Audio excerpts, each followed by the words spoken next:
তুমি রবে নীরবে হৃদয়ে মম, তুমি রবে নীরবে নিবিড় নিভৃত পূর্ণিমা নিশীথিনী সম, নিবিড় নিভৃত পূর্ণিমা নিশীথিনী সম, তুমি রবে নীরবে হৃদয়ে মম, তুমি রবে নীরবে।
তুমি কি কেবলি ছবি শুধু পটে লেখা, ওই যে সুদূর নিহারিকা যারা করে আছে ভিড় আকাশের নীড়, ওই যারা দিন রাত্রি আলো হাতে চলিয়াছে আঁধারের যাত্রী গ্রহ তারা রবি, তুমি কি তাদের মতো সত্য নও? হায় ছবি, তুমি শুধু ছবি, তুমি কি কেবলি ছবি শুধু পটে লেখা, ওই যে সুদূর নিহারিকা যারা করে আছে ভিড় আকাশের নীড়, ওই যারা দিন রাত্রি আলো হাতে চলিয়াছে আঁধারের যাত্রী গ্রহ তারা রবি, তুমি কি তাদের মতো সত্য নও? হায় ছবি, তুমি শুধু ছবি, তুমি কি কেবলি ছবি। নয়ন সম্মুখে তুমি নাই, নয়নের মাঝখানে নিয়েছো যে ঠাঁই, নয়ন সম্মুখে তুমি নাই, নয়নের মাঝখানে নিয়েছো যে ঠাঁই, আজি তাই শ্যামলে শ্যামল তুমি নীলিমায় নীল, আমারও নিখিল তোমাতে পেয়েছে তার অন্তরের মিল নাহি জানি, কেহ নাহি জানে, তব সুর বাজে মোর গানে। কবির অন্তরে তুমি কবি, নও ছবি নও ছবি, নও শুধু ছবি, তুমি কি কেবলি ছবি।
হয়েছি সেটা একটু বলি।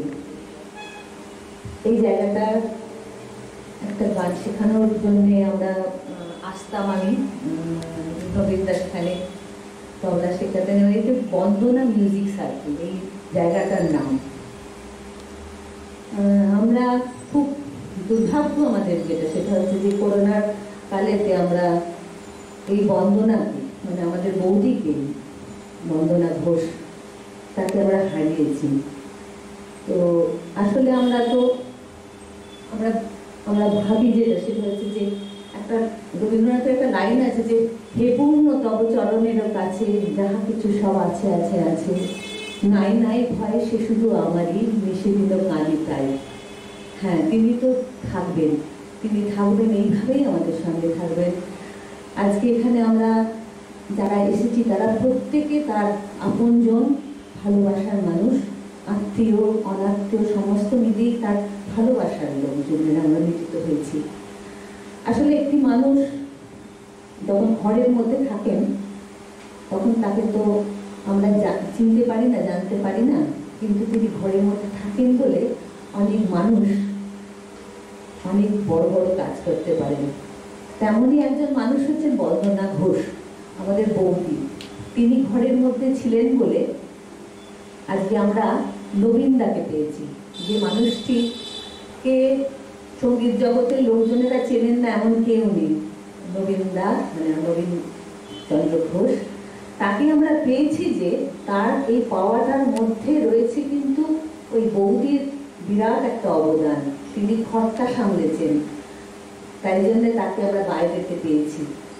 তো এই জন্যে আজকে আমরা ওই জন্য আমরা আজকে একটু এই যে বাইরে এই যে মিউজিক সার্কেলে আমরা সবাই এসেছি, এটা হচ্ছে ঘরের থেকে একটু বাইরে, কিন্তু বাইরেতে তাকে একটুখানি আমরা যদি না স্মরণ করি আমাদের অন্যায় হয়ে যাবে, ভুল হয়ে যাবে। করোনা কালটায় তিনি যখন চলে গেছেন আমরা তার স্পর্শ করতে পারিনি তাকে। আজ আমরা এই অনুষ্ঠানের মধ্যে দিয়ে তাকে স্পর্শ করব, বিভিন্নভাবে আমরা স্পর্শ করব। আমি একটুখানি আসলে আমাদের কি হয়, যখন আমরা মানুষ থাকেন তখন তো বুঝতে পারা যায় না কেমন ছিলেন, কীরকম ছিলেন। চলে যাওয়ার পর আমরা অনুভব করি যে তিনি কেমন ছিলেন, কে ছিলেন, কেমনভাবে ছিলেন, আর সেইভাবেই তিনি থাকবেন আমাদের মধ্যে। আমি তাই একটুখানি নবীনদাকে বলবো, আসলে নবীনদার সঙ্গে তিনি সহযোদ্ধা ছিলেন। একটা সংসার তৈরি করতে গেলে যে যুদ্ধ চলে, সেই যুদ্ধের সহযোদ্ধা ছিলেন হচ্ছেন বন্দনা ঘোষ, স্বর্গীয় বন্দনা ঘোষ, আমাদের বৌদি। আমি একটু নবীনদাকে বলবো যে একটু বলুন যে আপনার সেই ঘর সংসার, আপনার সেই বাইরের জগতের সামলানোর জন্য তিনি কেমন করে আপনার পাশে থাকতেন, আমরা একটু শুনি। আসলে মেয়েরা তো ঘরের মধ্যে থাকে, তাদের কথা তো শোনা যায় না, আমরা একটু শুনি।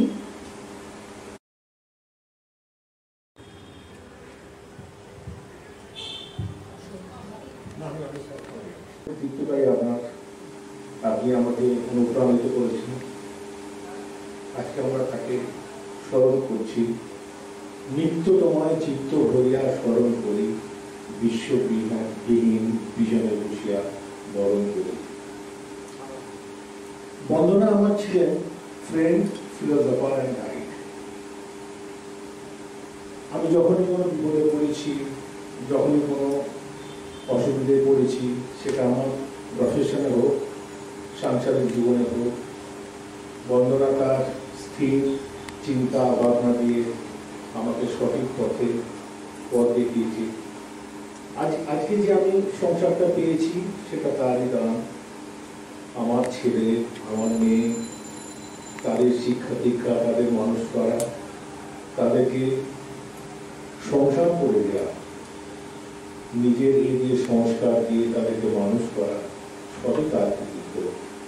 আমার সেখানে কিছুই নেই।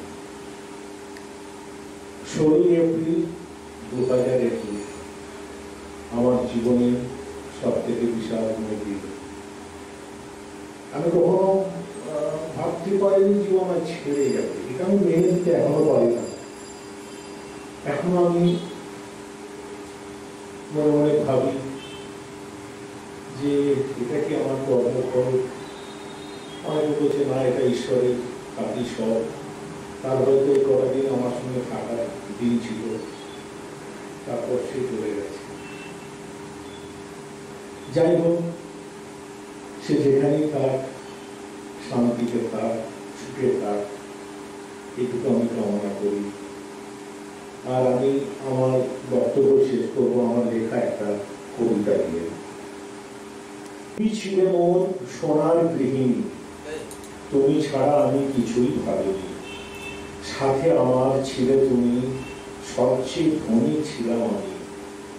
ভিখারি করেছ তুমি যে আমায়, ফিরে পাবো না তো আবার তোমায়। তোমার মতো এমন সঙ্গী পৃথিবীতে আর দ্বিতীয় নাই। পরজন্মে আবার যেন তোমায় আমি সঙ্গী পাই। নমস্কার। চলে তার কথা, বডি ল্যাঙ্গুয়েজ, শরীরী ভাষা।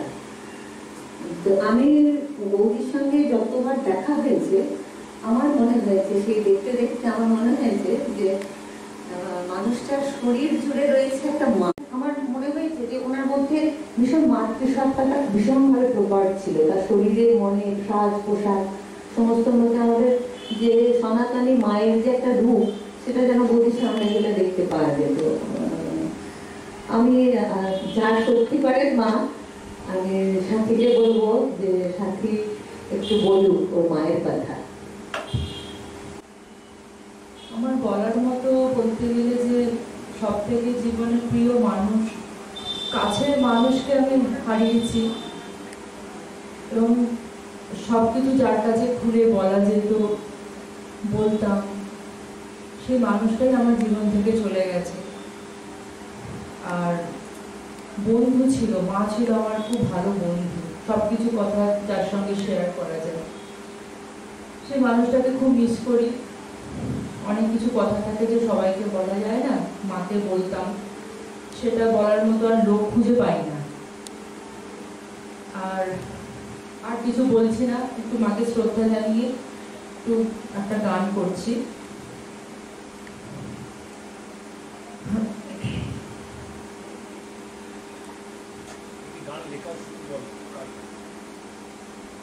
এই গানটি লিখেছে আমার বাবা নবীন ঘোষ, আর সুর দিয়েছেন রতন কাপুর, রতন সাহা সুর দিয়েছেন।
আমাদের যেটা হয় যারা আমরা বিয়ে করে শ্বশুর বাড়ি আসি, আমরা খুব ভাগ্যবান হই যে আমার একটা মা পাওয়া যায়।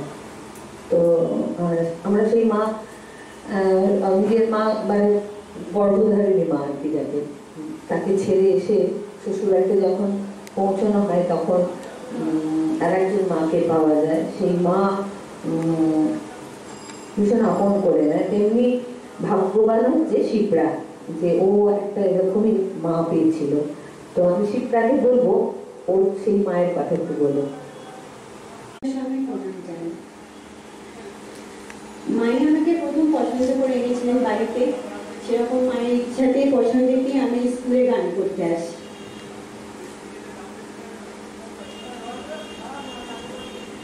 তাই মাকে নিয়ে আমি একটি গানের একটি কবিতা পড়ে শোনাবো। সেই কবিতার নাম হলো তোমাকে যে মনে পড়ে কত না জীবন ধরে। প্রজন্মের অন্তরালে কোথায় হারিয়ে গেল আমার সেই স্নেহময়ী মা। তোমাকে যে মনে পড়ে কত না জীবন ঝরে, মিটে যেত যত কিছু ভাব। তোমার নিবিড় চোখে স্নেহের মমতা দেখে সেই গুণ কোথা গেল মা। খুঁজে ফিরি সেই মাকে যার শুধু এক ডাকে থেমে যেত মোর পা। ক্লান্তিহীন তুমি ছিলে জানি না তো কোন বলে, সাহস জোগাতে তুমি মা। সমস্যার আমি রাতে তুমি জেগে যেতে প্রাতে, জাগিয়ে বলতে শুধু যা। তোমার আশিস নিয়ে সুখ যে আনিল লয়ে, আঁচল যে ভরে দেব মা। আজ তুমি সাথে নাই কোথায় রাখিব ঠাই, খালি আছে মোর আঙিনা। যান্ত্রিকতার দাবানলে হারিয়ে গেছো যে তুমি মা। নতুন মায়েরা আছে, ব্যথা যে পেও না কাছে, ওই মা তো হতে পারে না। সুখের যে গোজা নিলে খালি স্বামী আর ছেলে, ব্যস্ত বড় একালের মা। সবাই নিয়ে চলে, তুমিও তো ব্যস্ত ছিলে, তবু কোনো মিল পাই না। স্মৃতির এ ঘেরাটোতে তোমাকে হারানো শোকে ভুলতে পারি না কেন মা। আজ শুধু মনে পড়ে স্মিত হাসি ওই দাঁড়ি, আজ আর কেউ ডাকে না। জন্মান্তর যদি থাকে নতুন জীবন বাকি, ফের তুমি হয়েও মোর মা। শিশুর জিজ্ঞাসু চোখে তোমাকে যে ফের দেখে মনে পাবো বড় সান্ত্বনা। আমি বলবো যে আসলে আমাদের মেয়েদের তো খুব একটা সুখ হচ্ছে, আমরা বৌমাকে যখন পাই তখন মেয়ে হিসেবে পাই, আবার যখন জামাইকে পাই মেয়ের হাত ধরে জামাইকে পাই, আর একটা ছেলে আমাদের জীবনে আসে। আমি একটু ইয়েকে বলবো, সুশান্তকে বলবো ও একটু বলুক যে ওর এই মার কথা। আমি মাকে প্রণাম জানিয়ে দু চার কথা বলছি। মায়ের সম্বন্ধে যত কিছুই বলা যায় তত খুবই কম। আমি এরকম শাশুড়ি মা পেয়ে আমি নিজেকে ধন্য মনে করছি। সত্যি কথা বলতে কি, আমি অনেক ছোটবেলায় আমার ভদ্রবাহী মাকে হারিয়েছি। তারপরে অনেকটা বছর কেটে গেছে। তারপরে মায়ের যে স্নেহ ভালোবাসা, সেখান থেকে আমি অনেক বঞ্চিত ছিল। এই শাশুড়ি মাকে পেয়ে আমি সেই স্নেহ ভালোবাসা দেখে আবার নিজেকে ধনী মনে করি যে সত্যি এরকম মা পেয়ে আমি সত্যি আমি ধনী। আমি নিজেকে মাতৃহারা ভাবতাম না। এরকম মা আমার বিপদে আপদে সবসময় সাহায্য করত। বলতে কি আমার যখন মনে দুঃখ হতো মাকে ফোন করে বলি, মা এরকম এরকম বলেছে। মা সেইগুলো সেই কষ্টটা আমরা বুঝতে পারি, বুঝতে পেরে আমাকে সেই উপদেশ দিত। সেই উপদেশ আমার জীবনে অনেক কাজে লেগেছে। আমার কথাবার্তা খুব একটা ভদ্রচিত্ত না থাকলেও মা বলতো, শুধু তোমার মনটা তো ভালো, কথাবার্তা নিজেই ভালো হবে। মানুষকে ভালোবাসতে মানুষের ভালোবাসা পারে। টাকা পয়সা, লেখাপড়া, শিক্ষা দীক্ষা এতে কিছুই হয় না। ভালোবাসা দিয়ে সবই হয়। মানুষকে ভালোবাসলে, আপন করে নিলে মানুষ দেখবে তোমাকেও ভালোবাসবে, তোমাকেও আপন করে নিবে।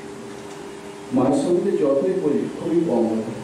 তবে আমার মা যে আবার আমি মাতৃহারা হলাম, সেটা আমার এই জীবনের কষ্টই থেকে গেল। তবুও ভাবি মা আমাদের মধ্যে আছে, আমাদের মধ্যে ছিল, আমাদের মধ্যেই থাকবে।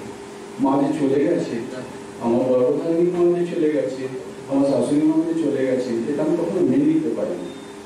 তবুও সবসময় মনে করি যে মা আমার কাছেই আছে। আমার গর্ভধারী মা আমার কাছে আছে, আমার শাশুড়ি মা আমার কাছে আছে।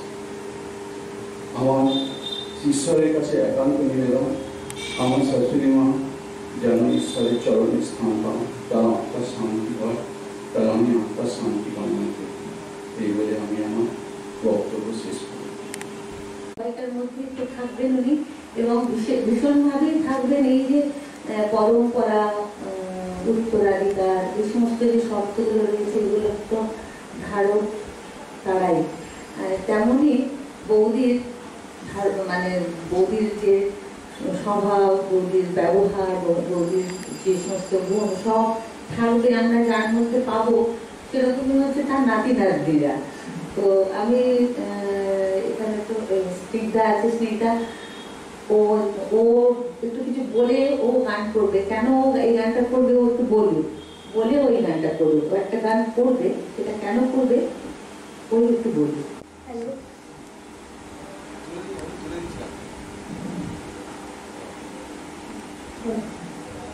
ঠাম্মি আমায় বুলবুল বলে ডাকতো আর খুব ভালোবাসতো, তাই আমি একটা বুলবুল নিয়ে গান করতে যাচ্ছি।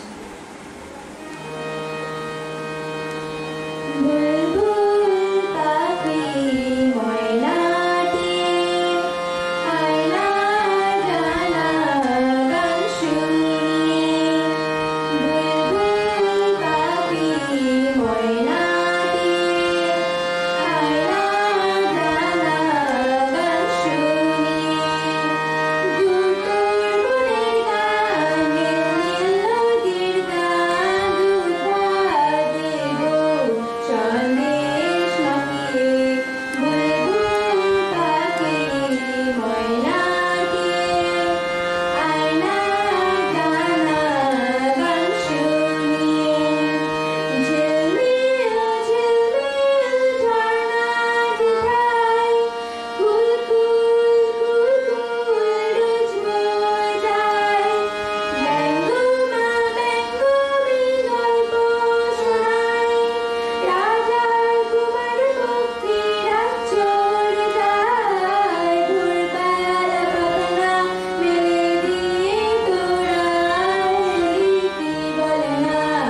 4 লাইন বলছি।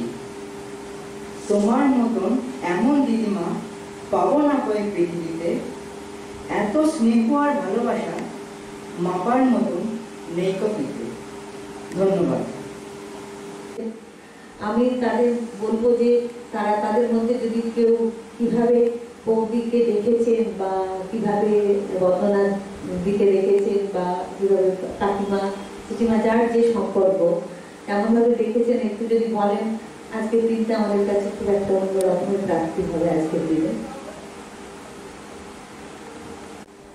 সবাইকে সশ্রদ্ধ প্রণাম জানিয়ে এবং ছোটদের ভালোবাসা জানিয়ে আমি সামান্য কিছু বৌদি সম্পর্কে বলতে চাই। বৌদির সঙ্গে নবীনদা এবং বৌদি এই দুজনের সঙ্গে আমার সম্পর্ক অনেক দিনের, 30 বছর তো হবেই। তখন আমি যখন ওনাদের সেই রাস্তা দিয়ে বাড়ি যেতাম, ওনার ছেলেকে মেয়েকে গান শেখাতাম, তখন ওরা ছোট্ট ছোট্ট। সুতরাং এই পরিবারের সঙ্গে আমার একটা নিবিড় সম্পর্ক গড়ে উঠেছিল। আস্তে আস্তে সম্পর্ক নিবিড় হলো, ঘনিষ্ঠতা হলো, বাচ্চারা সব আস্তে আস্তে বড় হলো। আমি বৌদিকে দেখতাম। তারপরে কিছুদিন বাদে আমার হাজব্যান্ড, আমার স্বামী আসতে লাগলেন নবীনদার কাছে, বৌদির সাথে পরিচয় হলো। বৌদি এত আন্তরিক যে আমি সত্যি বলছি, আর তুমি চলে গেছেন সেই উপলব্ধিটা আমি অত্যন্ত ভালো করছি। অনেক বেশি কথা বলতেন না, খুব সামান্য কথা বলতেন এবং সবসময় মুখে একটা স্মিত হাসি, সেটা আমাকে আকর্ষণ করত এবং ওনার গভীরতাটা আমি খুব মন দিয়ে উপলব্ধি করতাম। আমি আসতাম, নবীনদার কাছে আসতাম, আমার গানের সঙ্গে নবীনদার তবলা সংযোগ করতেন এবং আমার গুরুজি শ্রীরামকুমার চট্টোপাধ্যায়, রবীন্দ্র সেই গানগুলো আমি নবীনদার সঙ্গে সমানে প্র্যাকটিস করতাম। কারণ বড় বড় তালের গান আমার পক্ষে তবলা ছাড়া করা একটু অসুবিধা হচ্ছিল। নবীনদার সঙ্গে আমার একটা নিবিড় সম্পর্ক, ওদের ফ্যামিলির সঙ্গে কতদিনে মানে কি বলবো, আমি কি ভাষায় করতে পারছি না। যখন হঠাৎ শুনলাম যে বৌদি নেই, তখন আমার পরিবারে, আমার হচ্ছে জয়েন্ট ফ্যামিলি, আমার শ্বশুর বাড়ি, সবাই শুনে আমাদের বাড়িতে উনি গেছেন, কয়েকবার গেছেন। এত আন্তরিক আমার জায়গার সঙ্গে, এত আন্তরিক যে উনি চলে গেছেন শুনে তারা স্তব্ধ, এত বেশি অবাক হয়ে গেছে। হঠাৎ খবরটা পেলাম তো, সেই কথাই ভাবছি, উনি চলে গেছেন, ঠিকই চলে গেছেন, কিন্তু প্রকৃতপক্ষে উনি চলে যাননি, উনি আমাদের মধ্যে আছেন। ওনার উপস্থিতি আমি উপলব্ধি করি, আমার মনের মধ্যে ওনার সেই ছবিটা এখনো আছে। আমার স্বামী এবং আমরা দুজনে ওনাকে খুব নিবিড়ভাবে খুব চিন্তা ভাবনা করতাম। বেশি কিছু কথা বলবো না, মনটা বিষণ্ণ পড়ে যাচ্ছে। উনি যেখানে থাকুন, ভালো থাকুন, ঈশ্বরের কাছে গেছেন, উনি ভালো থাকবেন। গান বাজনা উনি খুব ভালোবাসেন এবং গান বাজনা আমরা করছি, নিশ্চয়ই উনি খুশি হচ্ছেন, আনন্দিত হচ্ছে।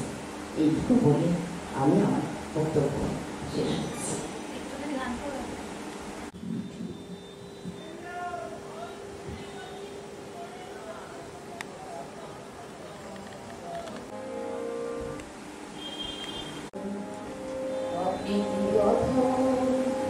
বলে কিছু কম করে মনে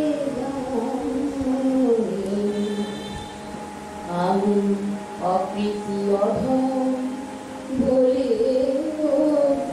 কিছু কম করে মনে জানিয়েছে তারে অযোগ্য ভাবিয়া, কেউ তো কিছু না। আমি অপ্রীতি অধম, বলে তো কিছু কম করে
অপ্রীতি অধম বলে তো কিছু কম উড়ে উড়ে যাই।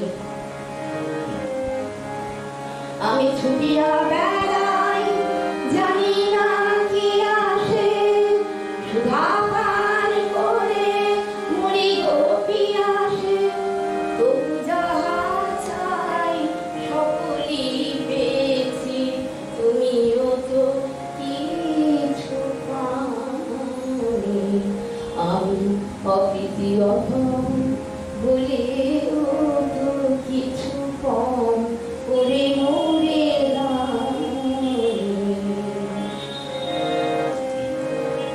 আমায় রাখিতে চাও বাঁধনে আটিয়া, সবার যাই বাঁধন কাটিয়া, আমায় রাখিতে চাও বাঁধনে আটিয়া, সবার যাই বাঁধন কাটিয়া, ভাবি ছেড়ে গেছো ফিরে চেয়ে দেখি, এক পাও ছেড়ে যাওনি।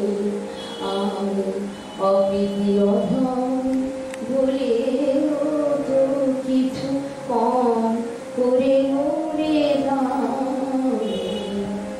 যা দিয়েছ তারে অযোগ্য ভাবিয়া কেড়েও তো কিছু নাই। আমি অপ্রীতি অধম বলেও তো কিছু কম করে মরে যাই।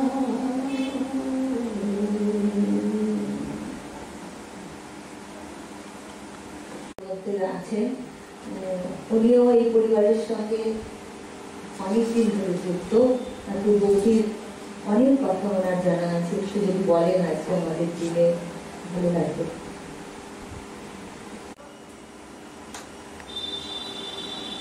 যে তাকে স্মরণ করার জন্য যে অনুষ্ঠানটা আয়োজন করা হয়েছে, নবীনকে আমি অনেক দিন ধরে আমার ছোটবেলার বন্ধু, তো আমরা গান বাজনা একসাথেই আরম্ভ করি। এই সূত্রে বন্দনাই বলছি, বন্দনা আমার বোনের মতো, ওকে আমি বোনের মধ্যে দেখতাম। তো নবীনের সূত্রেই বন্দনার সাথে পরিচয়, এবং ওর বিয়ে থেকে আরম্ভ করে সব সময় ওর সাথে ছিলাম আমি। তো সেই সব কথাগুলো মনে পড়ে, আর কিছুই না। মনে পড়লে যখন ভাবি আজ নেই বন্দনা, তখন খুবই খারাপ লাগে। অকালে চলে গেল তো সেই জন্য আরো খারাপ লাগে। আরো কিছুদিন যদি আমাদের সাথে থাকতেন সবাইকে ভালো হতো। যাই হোক,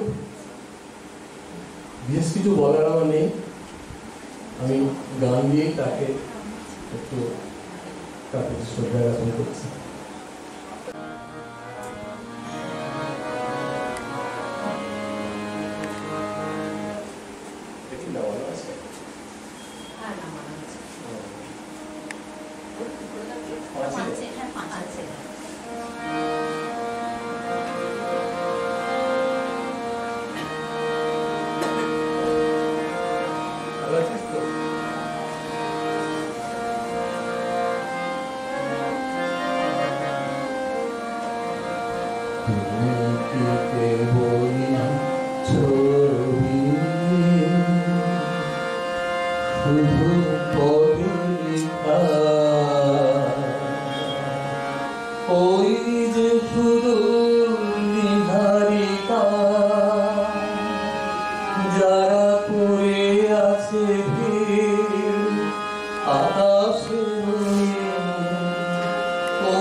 I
সাহা মহাশয় বৌদির খুব আপনজন ছিলেন।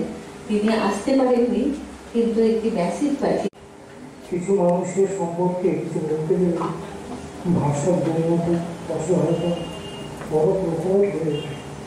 কীভাবে বলবো, ভাবতে ভাবতে অনুভবে নির্বাক স্মৃতি ও মন্ত্রী শ্রেয় মনে হয়। এই জীবনে বিবাহ পরবর্তী সময়ে সাথী হয়। টগরিয়ার নিপুণ বংশিয়ানা সম্বল করে নবীনের সংগ্রামী জীবনের প্রাথমিক পর্যায়টা দেখেছিলাম। অনেক লড়াইয়ের পর সঙ্গীত জগতে নবীন যখন একটু একটু করে নিজের জমি কিনছে, মা অনেক পূর্ণার মতো দুহাতে সংসার আগলে রেখেছে বন্ধন।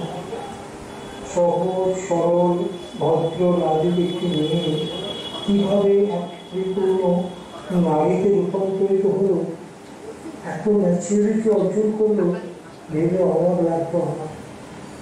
তাই পরবর্তীকালে মনে হয়েছে নবীনকে ঘিরে বন্দনা নাকি বন্দনাকে ঘিরে পূর্ণতা পেয়েছে ওদের কারস্থ জীবন।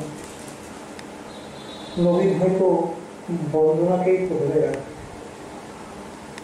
এমন মেড ফর ইচ আদার শুধু নয়, ম্যাড ফর ইচ আদার দাম্পত্য দেখাটাও বিরল সৌভাগ্য। আজ এই স্মৃতি তর্পণ করতে বসে চোখ ঝাপসা হয়ে আসছে। ঈশ্বরের কিছু কিছু সিদ্ধান্ত বড় নিষ্ঠুর মনে হয়। ঈশ্বর নির্মোহ থাকতে পারে, আমরা তো সাধারণ মানুষ। কিভাবে প্রিয়জনের অসময়ে চলে যাওয়া মেনে নেব? কিভাবেই বা মনকে বোঝাবো? তবু অন্ধ নিয়তিকে মানতেই হয়। যেখানেই থাকো তুমি, ভালো থেকো, তোমার সন্তান সন্ততিতে আশীর্বাদ করো তুমি।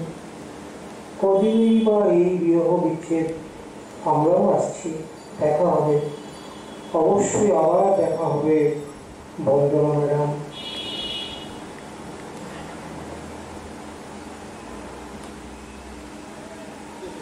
তাদের আমার প্রণাম, ছোটদের ভালোবাসা, শ্রদ্ধা। আজকের এই দিনে উপস্থিত হতে পেরেছি আমি। মাস্টারমশাই জানালেন, আমি নিজের ইনস্টিটিউশনে আমি ছাত্র 4 বছর ধরে আসছি। মাস্টারমশাইয়ের কাছে অতি শ্রদ্ধার সঙ্গে শিখি, ভালো লাগে, মনে ভালোবাসা শিখে ভালো হয়েছে। কিন্তু আজকের দিনে আমি হঠাৎই যখন ক্লাস করতে করতে যখন শুনলাম যে মাস্টারমশাইয়ের একটা ঘটনা হয়েছে, আমার নিজের খুব খারাপ লেগেছিল। সেই সময় এমন একটা পরিস্থিতি হয়েছিল যে আমি ওনার পাশ থেকে দাঁড়াবো, ওনাকে কিছু জানাবো, আমি করতে পারি। যাই হোক, মাস্টারমশাইকে আমি ফোনে সান্ত্বনা দিয়েছি যে মাস্টারমশাই আপনি সুস্থ, মনকে শক্ত রাখুন, ক্লাস আবার চালু করুন। যাই হোক, মাস্টারমশাই আজকে দিনে আবার আমাদের করেছেন, চালু করেছেন ক্লাস। হ্যাঁ, কিন্তু আমাদের ম্যাডাম উনি তো চলে গেলেন। আমি সেই ওনার চলে যাওয়াতে খুব ব্যথিত হয়েছিলাম। সেই ব্যাপারে আমি মাস্টারমশাইকে বলেছিলাম যে আপনি ভালো থাকুন, হ্যাঁ, আপনি সুস্থ থাকুন, কোনো অসুবিধা নেই। আর আরেকটা কথা বলি, ম্যাডাম যেখানেই থাকুন, ওনার আত্মার চির শান্তি থাকুক, উনি ভালো থাকুন, এই বলে আমার বক্তব্য শেষ করছি। নমস্কার। স্যার এসছেন, স্যার কিছু বলবেন? আসুন। ও আচ্ছা, সব বড় ফ্যামিলি হয় না, সেই বড় ফ্যামিলিরই আর একজন আর কি।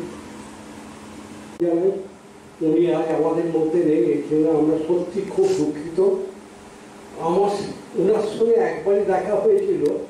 আমাকে আমার মিসেস রবীন্দ্রনাথ বাড়িতে পাঠিয়েছেন একটা কাজে। তখন ওনার যে আন্তরিক ভালোবাসা সেদিন পেয়েছিলাম, তাতে আমি সত্যি মুগ্ধ হয়েছিলাম। এবং আমি এসে ও বধূটিকে বলেছিলাম যে সুন্দরভাবে তুমি সবাইকে আপন করে নিতে পারেন। আজ সত্যি এখানে আমাকে ওনার সম্বন্ধে কিছু বলতে বলা হয়েছে, আমি বলতে পারছি না। তবে যেখানেই তিনি থাকুন, আমি ভগবানের কাছে প্রার্থনা করি তিনি যেন ভালো থাকেন। এই আর কি বলবো। স্মরণ করতে করতে এমন একটা জায়গায় এসে পৌঁছেছি, আমার একটু একটা গান মনে হচ্ছে যে করি, মানে এই গানটা করি এই কারণে যে আমাদের সব কথা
কোনো সময় রাগ দেখলাম না মামির মধ্যে। যখনই যেতাম বাড়িতে তখনই বলতো দেখো তোমার তখন এসছে। আর মামার তো সর্বদাই সবাইকে সব সময় হেল্প করে যায়। কোনো সময় যে কাউকে দুর্ব্যবহার বলুন বা এটা করবো না সেটা বলতে হয়, সবসময় মামা দু হাত তুলে সবার উপকার করে যায়। আমাকে অনেক অনেক জায়গায় পাঠিয়েছে, অনেক অনেক বড় বড় হ্যান্ডসে ব্যান্ডে। এবং মামিরও মানে যখনই এরকম কী বলবো, মামির কথা চিন্তা করলে খুবই মনটা খারাপ হয়। এত হাসি খুশি মানুষটা যে আমাদের ছেড়ে চলে যাবে আমরা ভাবতেই পারিনি। তাই আসুন, ভগবানের তো সব কিছু। তা আমি একটা গান শুনছি। আমি এসেছি হেথায় তোমারই অজ্ঞায়, আমি এসেছি হেথায়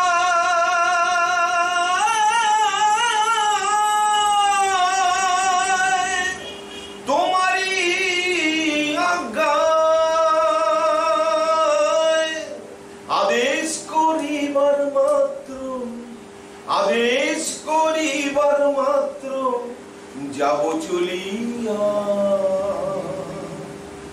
পরমে পরম জানিয়া পরমে পরম জানিয়া পরমে পরম জানিয়া পরমে পরম জানিয়া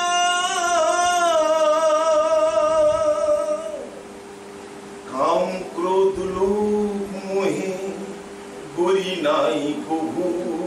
আমার মামি ছিল, কোনোদিন আমি দেখলাম না লোভ বা মানে কারোর প্রতি রাগ করছে বের করছি। এই মানুষটি এরকমই মানুষ ছিল। কাম ক্রোধ লোভ মোহে করি নাই কভু, আমি যে দাস অনুদাস তুমি হে প্রভু। কারণ কারণ তোমারই সৃজন, কারণ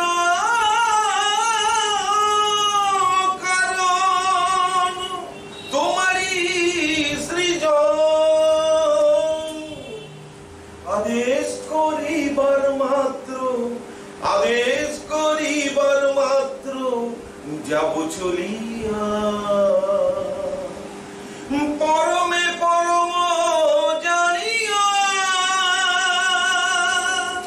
পরমে পরম জানিয়া পরমে পরম জানিয়া পরমে পরম জানিয়া।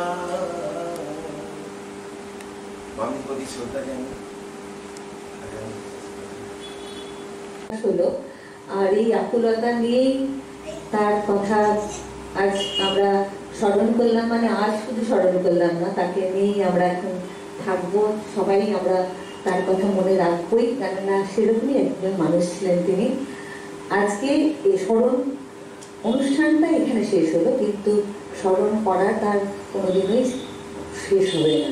আসুন, শুভরাত্রি।